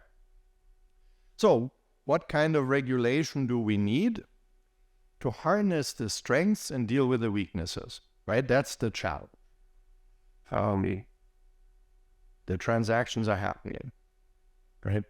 The applications are being offered, whether the Chinese prohibit it or not, or whether the EU adopts regulations or the Americans are trying to regulate the whole world. It's happening. There are hundreds of thousands of sellers and millions of buyers of services. Technology is poorly understood by most of them. If they would understand it better, would they leave their fingers off it? Maybe, but hey, you don't understand this, you're still using it, and you're not going to stop either. Large amounts of money are being transacted. 24 hours, 86 billion in Bitcoin alone. The market cap of Bitcoin is about 43% of the total. That means we're transacting north of 200 billion in crypto total every day, every 24 hours. It's happening, right? The traditional oversight mechanisms of financial institutions are absolutely useless in this area. They're not working. Everything that our authorities are doing in bank supervisions, it's not working for the banks. I mean, they are making jokes of us, right, with their bailout demands and so on. It's certainly not working in crypto. Now, theoretically, the potential for fraud and tax evasion, money laundering, etc., is significant, right? Whenever something like this, so much money is being moved, there's going to be problems. The prices of crypto are not regulated. Nobody determines it. There is no bank guarantee behind it, no Fort Knox, no Federal Reserve, no European Central Bank. The price you get for your crypto is the price somebody else is willing to pay. Millions of people have bought into this. And sometimes, if there's sort of pump and dump schemes, you have all these cases where celebrities saying, hey, I'm going big on Bitcoin, and then hundreds of thousands of people jump in and the price goes up like this, and then everybody else thinks, oh, Bitcoin is coming, I'm also jumping it, until the bubble runs out and then it crashes back out. Pump and dump. Right? Ask these people, they're all using this to make money along the way. Right? It's not the way it should be. So some coins have gone up 100% and more in a single day. Even Bitcoin, the largest, the bigger they are, the more they should be less rapidly moving. 5, 6, 10% in a day is possible in Bitcoin. That's a lot. So we need some protection. We need protection. Who should be protected? Users? Should they? I mean, are we going to create another class of people? They're gambling, they're winning, they say, and they're losing. Government, help me. I mean, if you're buying crypto, maybe you should be a grown-up and take responsibility for your actions, like securing your password and picking and not borrowing or not using your child's food or college fund in order to speculate in crypto. Do we need to protect those users? Well, answer, maybe. But how? Do we need to protect the investors who are funding the development with their billions? Are they going to come and cry and want government bailouts if it didn't work? Do we? Or do we want to? Remember, the money has to come from someone, and usually at the end of the line, it's us holding the bag, right? The tax authorities, maybe they need protection first. Problem is, our regulators and our legislators have no idea what they're doing. Literally no idea what they're doing. Well, the stuff is complicated, right? The company I am working with, we've been working since 2017. We don't have a product on the market that makes money. 6 years. Quite a bit of money was spent there already. The developers would like a predictable environment. They want to know what they can do today legally, what they can do tomorrow legally, and what they can do next year legally when that product is finally, hopefully, ready. Because if you don't give them that environment, they're sinking billions into development and then they can't use it, or not the way they want to. Not good, right? So it would be nice to have some regulatory guidance on what kind of conditions and criteria you have to meet in order to lawfully do business in this market. Do you think you can get that from anyone? The answer is nope. So, 3 questions, not a lot of answers. Number 1, what would be the ideal regulatory environment for blockchain and distributed ledger technology? that encourages the development of legitimate use cases, business applications, while providing a high level of protection for investors, developers, users, consumers, tax collectors, public security, and the environment. Technology is global, is not subject to national boundaries. So if you regulate in one market, the Chinese prohibit the miners move to Kazakhstan. Easy peasy, right? Restrictive regulation in one country can easily be circumvented. But there is actually offshore jurisdictions rolling out the red carpet. They're saying, if you need a non-regulated environment, come to us, right? Cayman Islands, sunny weather, beautiful beaches, and no restrictions on crypto. Now, if you comply with the regulations in one country, let's take California, right? A lot of companies doing business there, so you do everything that you need to do in California. Do you think you can do business next door in Nevada? That would be a no, because they have their own rules and requirements. And we have 57 jurisdictions in the United States. So 50 states, the federal government, Puerto Rico, the Marshall Islands, Washington, D.C., a couple more like that, right? 57 just in the U.S. They cannot agree on anything. Of course, half is Republican, the other half is Democrat. The only arguments they use nowadays with each other is coming in the forms of abortion and guns. They don't have time to do anything regulatory that makes sense, right? Because they have to collect money for the next elections and throw insults at each other. I'll get to the European Union. It's not much better in Brussels. Yeah? So, you comply in one jurisdiction, that doesn't mean anything in the next jurisdiction. Why would you even try? Whenever these companies are confronted with US requirements, they say, bye-bye, we're off to the Cayman Islands. Or FTX, Bankman-Fried in the Bahamas, best example. So, arguably, this regulation should be global, which could be either common standards with some international treaty or convention, or that we take the highest and best national standards and say we recognize. So if you're lawful in Switzerland, maybe, then we also consider you lawful. Mutual recognition. Good luck with that. Question number 2. As long as we don't have a widely recognized and applied global convention, and we don't have mutual recognition, what can the EU and the US and other countries do to provide the best possible solution at the national level?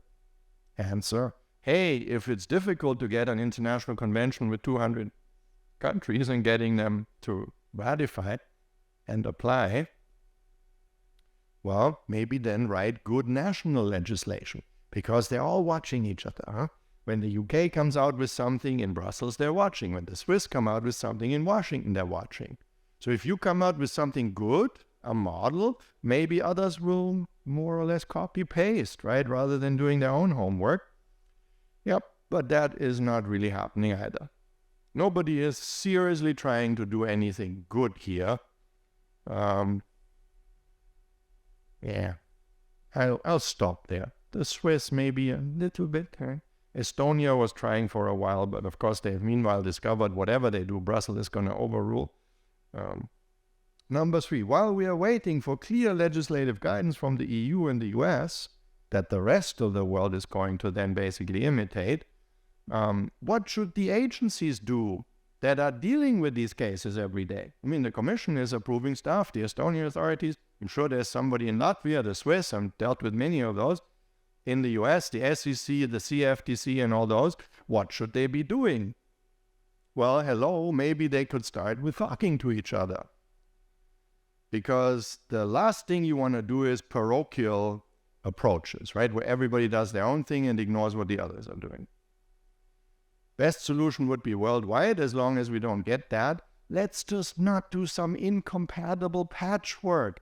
In the United States Constitution, we have the so-called full faith and credit clause. If it's good enough in Indiana, it should be good enough in Ohio. My Indiana driver's license is valid there. Why is my business incorporation not valid there, let alone my crypto license? That's just plain weird. Not much better here, right?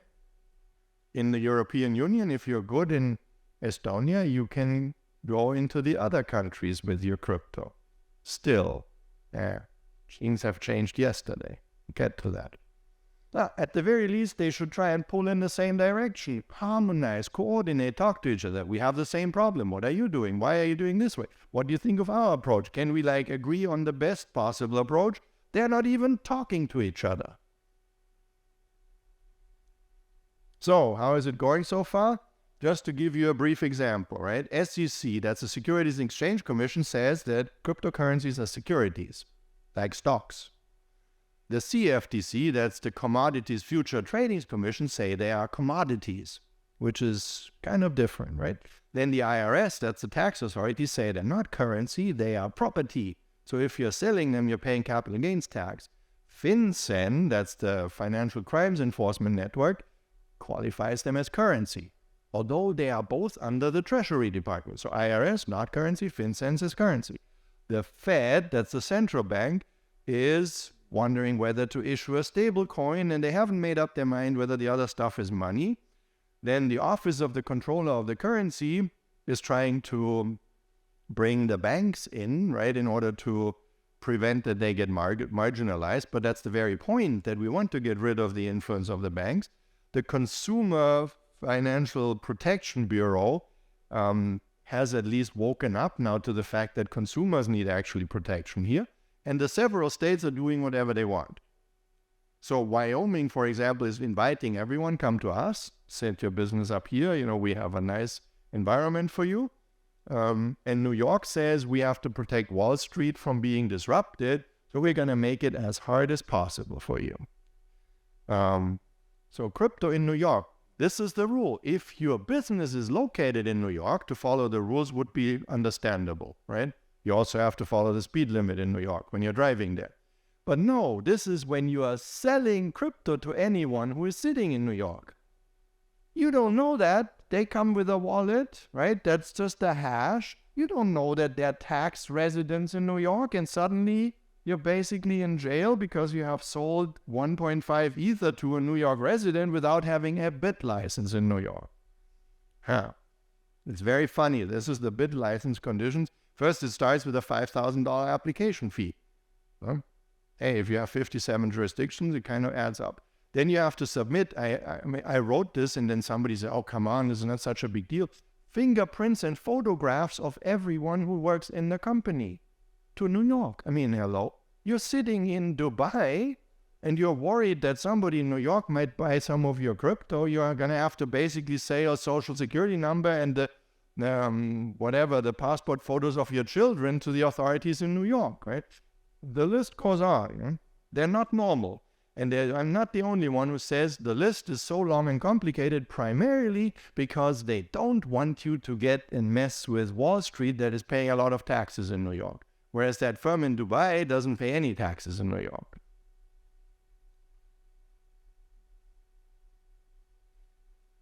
Yeah, I'm not going to repeat all this, but I'll show you this example.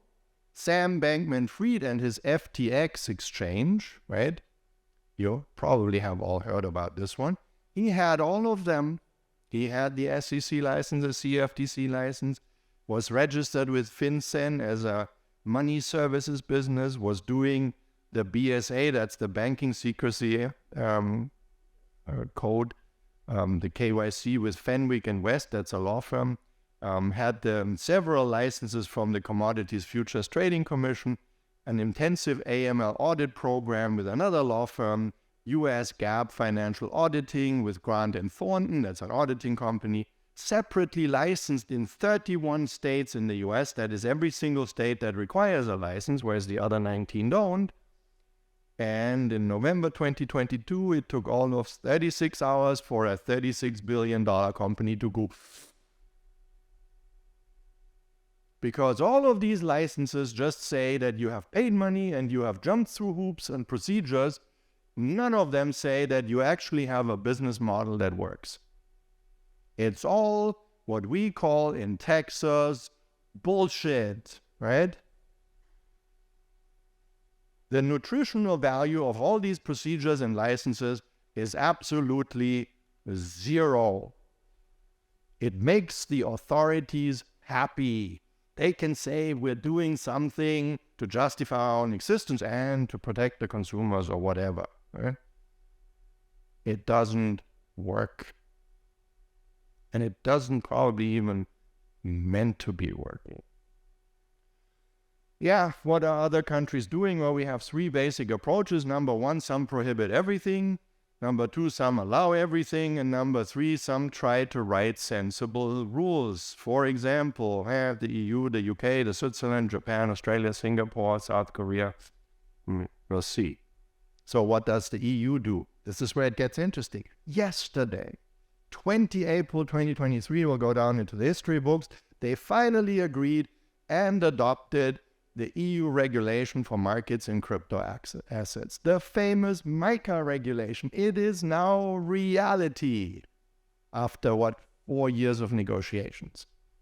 It's not going to actually become the law until late 2024 or early 2025, which means by that time it's going to be 6 years outdated.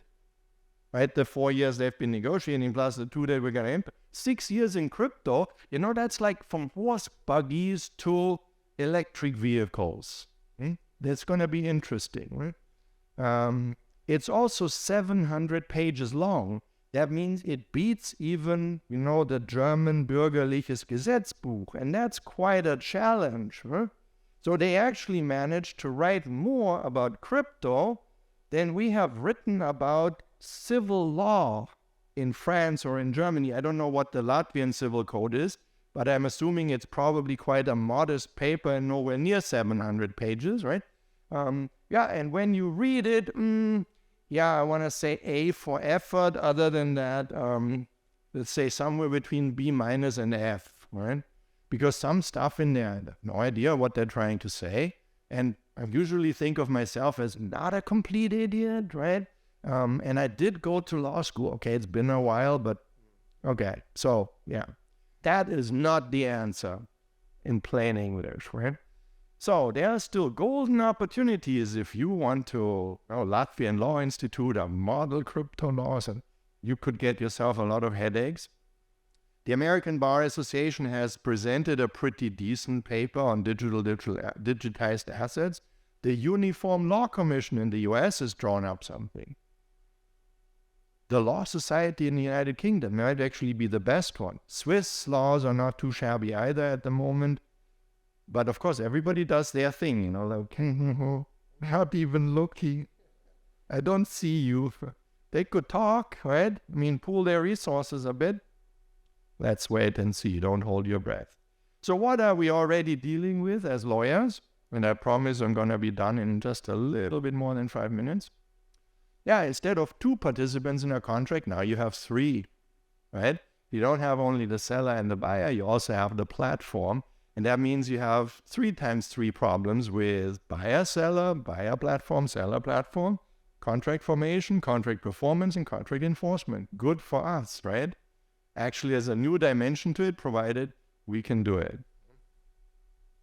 Most of the lawyers' work right now is registering companies, filing these, certifications and registrations, doing the KYC and AML procedures, registering trademarks, filing a couple of patents, and all the regulatory stuff, right? There's law firms doing nothing but that.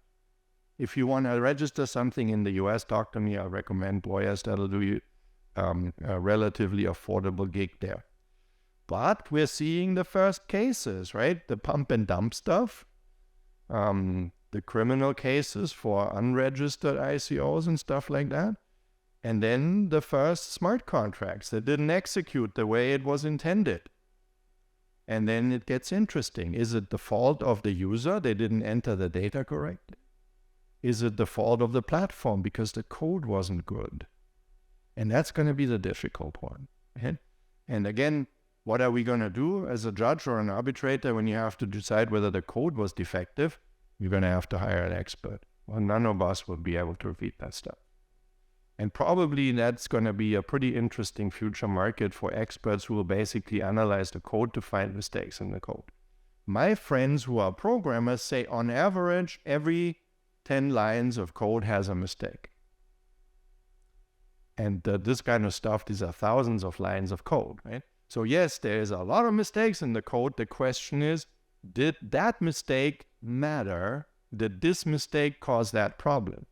And we're going to be sitting there and saying, Mrs. Expert, Mr. Expert, what did you find out, right? And then, okay, if you say so, you win, you lose. I'm just here to pass on what my expert had told me. So we will not run out of work. It's just going to be different work. What's the future going to bring? May I introduce you to my crystal ball? I assure you it's not better than yours. Couple of things that we know that are pretty much guaranteed. Number one, blockchains and smart contracts are here to stay. They're not going to go away. Number two, blockchain regulation is going to be patchwork, lagging behind at best, becoming an obstacle at worst. They're not going to get their act together. Number three, lawyers are still going to be called, right? There's problems. We're going to have to fix them. Judges cannot say, I don't do blockchain, go away. That's denial of justice. That's not how it works. No? Arbitrators are going to compete to get this business. No, I am one of them, right? That's why I joined the Silicon Valley Mediation Arbitration Association. Hello, I can do this kind of stuff, right? Pay me and I'll help you. Yeah, but on the other hand, the not so smart lawyers will be slowly replaced by a combination of smart lawyers and smart contracts. Gravity and climate change, remember? So the choice is yours. Every single one of us has to make this choice. Do you want to embrace the technology, survive and thrive?